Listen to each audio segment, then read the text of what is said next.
All right, guys, welcome back into another One Piece video. Today we got the full spoilers for chapter 1160.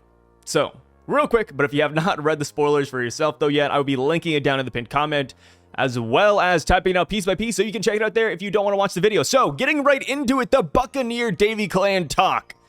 Yesterday, in my opinion, the brief spoilers felt off. I mentioned that, right? I said, hey, it's fine to theorize, but there's something about this that just doesn't make sense, right? Saying that all the Davy Clan are Buccaneers, but not all Buccaneers are Davy Clan, like, that makes sense, but at the same time, we haven't really seen any Buccaneers here at God Valley minus Kuma, and then plus the whole thing where they draw the line in the sand between the Buccaneer Kuma and the Davy Clan. I'm like, okay, something odd is going on here, right? I wanted to wait for the full spoilers, and here we have it. That entire rhetoric might not exist. And I say might, because I do think it is left to interpretation to some extent. So, the reason why the leaker said this initially is because of this line right here. The Tenryubito in the audience were enraged and throwing knives and axes at the Davy Clan slaves, saying Davy Clan were a despised lineage. One of the Celestial Dragons, unnamed, just a random guy in the mob, he says that you guys are Buccaneers too. But no important character confirms that information in this chapter. Not a Holy Knight, not anybody else, not the MC even. Just a random Celestial Dragon says that, and the reason they say you're Buccaneers too is because two of the men of the Davy Clan were very big. Alright. I gotta see how big. In yesterday's video, I called them Dorito-shaped. I've seen people back it up and say they look like Flats the Flounder. Buccaneers, in my opinion, just have very distinct bodies. Like, you will not mistake them in a crowd, so I have to see if these Davy Clansmen look like Kuma and Clap, or if they're simply just big and burly guys. I mean, hell, that is why with the Blackbeard thing, I saw the theories that Blackbeard is a Buccaneer, but I never fully believed it because Blackbeard's body doesn't exactly match his Kuma. That's just my interpretation. I think this might just be a guy in the crowd talking shit. You know, just a generalization, right? Like, imagine you see a bunch of fat Asian men on a train. You hear that there's a sumo wrestler on the train, just one of them, but there's like 10 fat Asian men. So you go up to the fat Asian guy number 2 and say, hey, you must be a sumo wrestler too, aren't you? Like, that is what I think is happening here. I don't actually think the Davy Clan is filled with Buccaneers, and I don't even think these guys are Buccaneers yet. And I say yet because I am leaving the door open. I have to see the images for myself, but based on the full spoilers right here, I don't believe it. I think we just have a really uneducated Celestial Dragon yelling out generalizations, right? Every big guy this guy sees is probably a Buccaneer. But that right there is just my opinion on that. Let me know how you guys feel about the Buccaneer Davy Clan situation down below. And also, I just gotta say this, even though, you know, we got more clarification in this chapter, I do appreciate you guys for trying to explain it to me last video, because I was genuinely confused. I was like, okay, something's not adding up here, but a lot of you guys in the comments actually try to spell it out, saying, oh, sorry, like, you know, all of, you know, I don't want to repeat it here, but I appreciate it. On to the next part about the chapter. We see a montage of the Holy Knights killing God Valley citizens. Pretty cool. Unfortunately, though, even by the end of this chapter, we do not get family names from these dudes whatsoever. We get descriptions from the full spoilers on 2 of them. The first one, of course, is the Yeti creature we heard about from the brief spoilers. And not only do they have the horns that they mentioned, but they also have wings. Guys, I've watched a lot of movies about Yetis, Sasquatch, Bigfoot, the abominable snowman, and never once have I heard this creature, this cryptid, have wings. So yeah, what's going on here, right? What kind of Zoan transformation is this? Or I guess another question we could be asking, but what kind of demon is this, right? Because we do know that Emu can Domi Reversi people, so what if this is just one of those transformations? You know, kind of like the Gorosei and Shamrock's Blade where it doesn't have a Devil Fruit moniker. Maybe this is it? I don't know. Just the horns of the wings, you know, that sounds very Domi Reversi-esque. And then as far as the second new God Knight we hear about in this chapter, it is a big woman with horns, sharp fangs, black and white messy hair. Kind of sounds like rocks, right? Black and white messy hair. And she's wearing sunglasses and smoking a cigar. She looks a lot like Killingham, but we do not know if they are related. That's pretty cool. You know, the sharp fangs, I attributed to Killingham's devil fruit transformation, but maybe it is a family thing. You know, this could be his mom, his sister. I am leaning towards mom because this is, what, 38 years in the past, and Killingham looks pretty young. Like I said, though, unfortunately, we do not get the names of these guys whatsoever. In fact, this is one of the redrawn panels from 1096, where I'm assuming Garling says, "God Knights to me!" But of course, we have 2 new characters here, you know, in the page. Another cool thing we got with this, though, is that we finally got the fully translated English name. You know how sometimes Oda draws in the background the English name? We got that right here, right? People are calling them God Knights, Holy Knights if you read Viz. But here we have it. We got the full English name written by Oda, and they're called the Knights of God, which I think goes pretty damn hard. I love it. You know, God Knights, Knights of God, Holy Knights. I think they're all like in the same vein. But Knights of God, it just has that aura to it. It just does. Will I call them Knights of God? We'll see. You know, I think I've grown really accustomed to God Knights, but I will try to start switching it up for canon's sake. So, next thing we see in this chapter is, of course, the Rocks Pirates. So we don't exactly get a redraw of this one. Instead, we see the scene before they make landfall at God Valley. And the Rocks Pirates are debating on how they would rescue Shakky. Rock says, "Hear me out, boys. Here they have Shakky, treasure, and devil fruits. What good will infighting do to us? Let's cooperate with each other for now. And once we get them back, we will split them up fair and square." Sound good?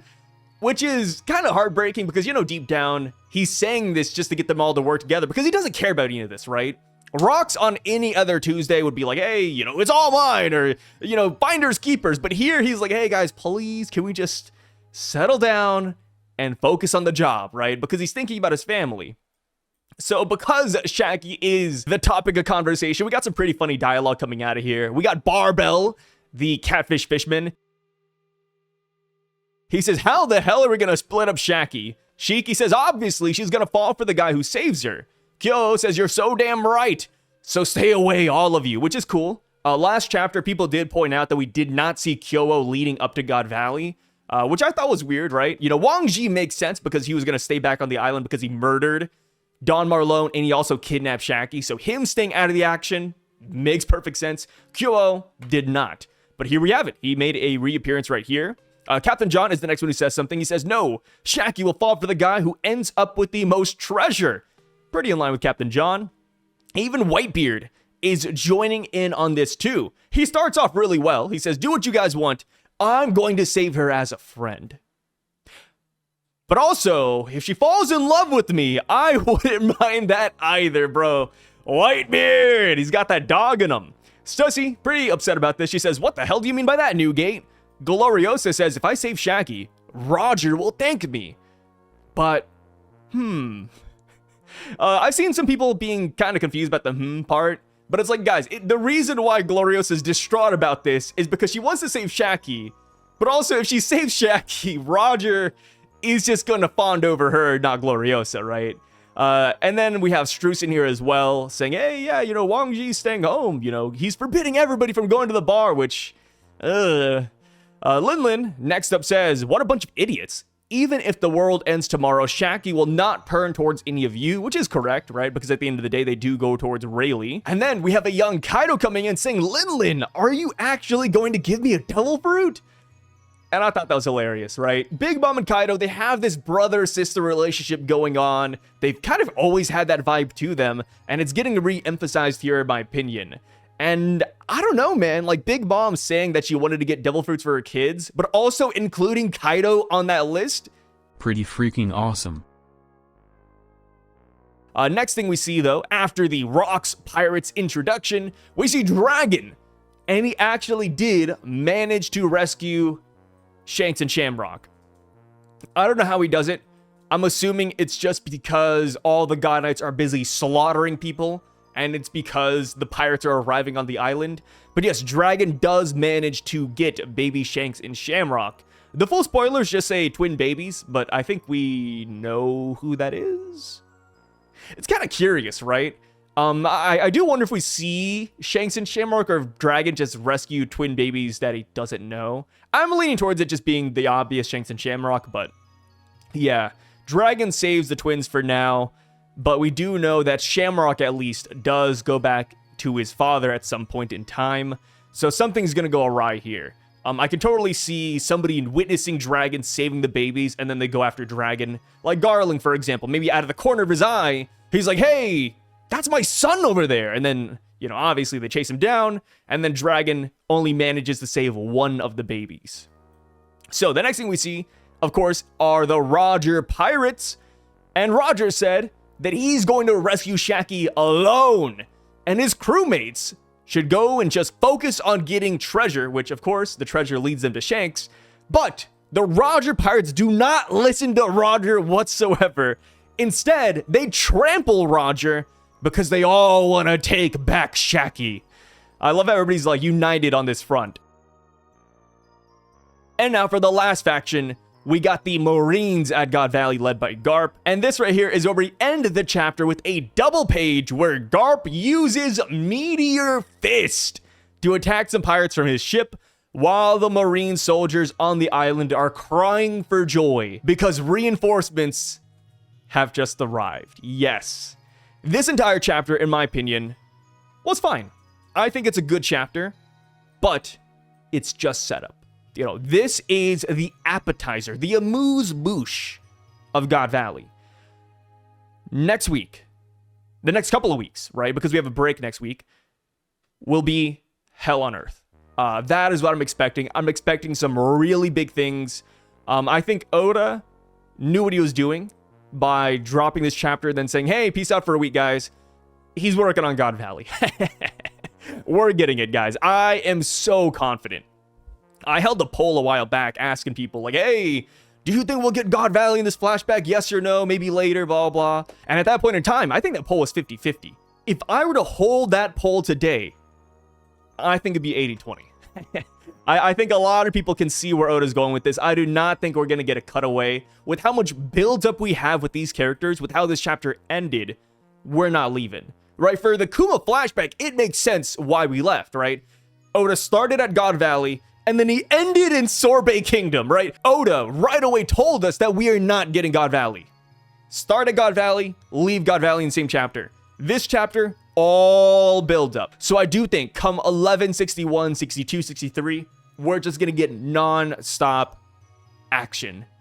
And I'm here for it.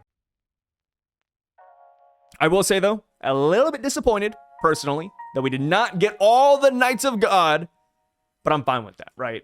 Hopefully we get their debut next chapter. Hopefully we get the family names, everything I want and hope and pray for. But we'll see. Until then, though, you guys take care. Thank you so much for stopping by to this video. I really freaking appreciate it. Let me know what you thought about this chapter down below. How do you feel about the Davy Clan thing? Because that is something I think is just washed. But like I said, we need to see the raw panels. We need to see the chapter for itself. You know, we cannot rely fully on the spoilers for everything. But like I said, though, I think this is just a Celestial Dragon talking BS. I do not think that the Davy Clan are Buccaneers. I don't think they have any Buccaneers there. I think Kuma is the one and only Buccaneer on this island. And yeah, we'll see if I'm right or wrong tomorrow. Because that's when the chapter should drop, right? Tomorrow? Yeah, tomorrow.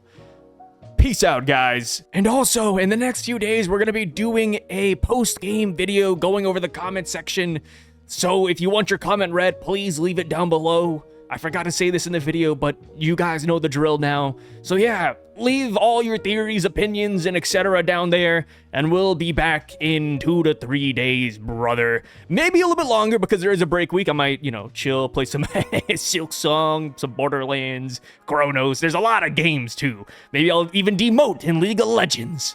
We'll all see next time, guys. Thanks for watching again.